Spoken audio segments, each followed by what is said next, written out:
Welcome to Dark Psychology.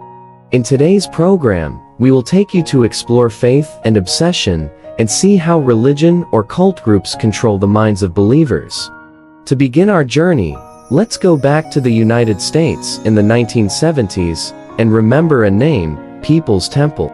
Leader Jim Jones carefully built a community that pretended to be an egalitarian utopia, but ended up triggering a devastating mass suicide.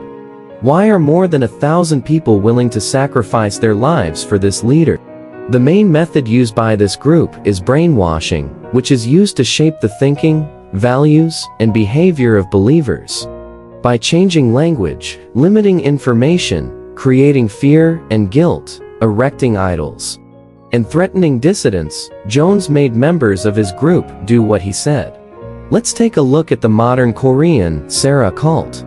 This group, founded by Zheng Mingxi, through a large number of sermons at gatherings and hypnotic teachings, almost left believers with no time to think and could only accept their teachings, forming a strong sense of collective identity and a fanatical belief in loyalty to the leader.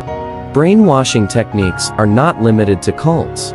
As early as World War II, Nazi Germany carried out large-scale propaganda and brainwashing in the territories it controlled in order to weaken the local people's will to resist.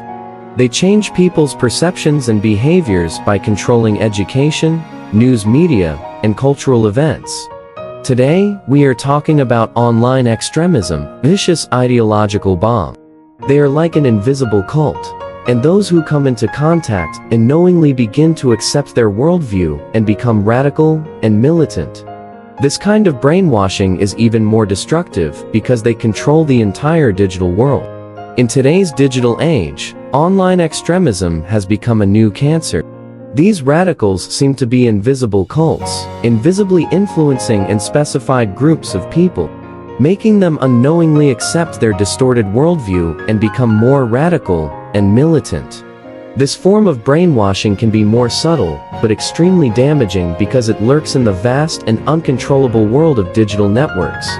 Faith is originally a lighthouse deep in the human soul, but when it is replaced by obsession and used by lawless people as a tool of manipulation, its light becomes distorted and dangerous.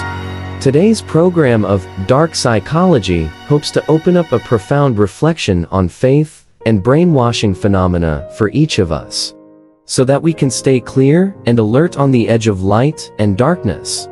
Here, we pay tribute to those painful historical lessons and hope that the future will have more light, not darkness. Brainwashing is not a mysterious technology, but the application of human psychology in extreme environments. Once we understand how it works, we can better prevent and combat it. In the next issue of Dark Psychology, we will delve into more mysterious corners of psychology. Goodbye.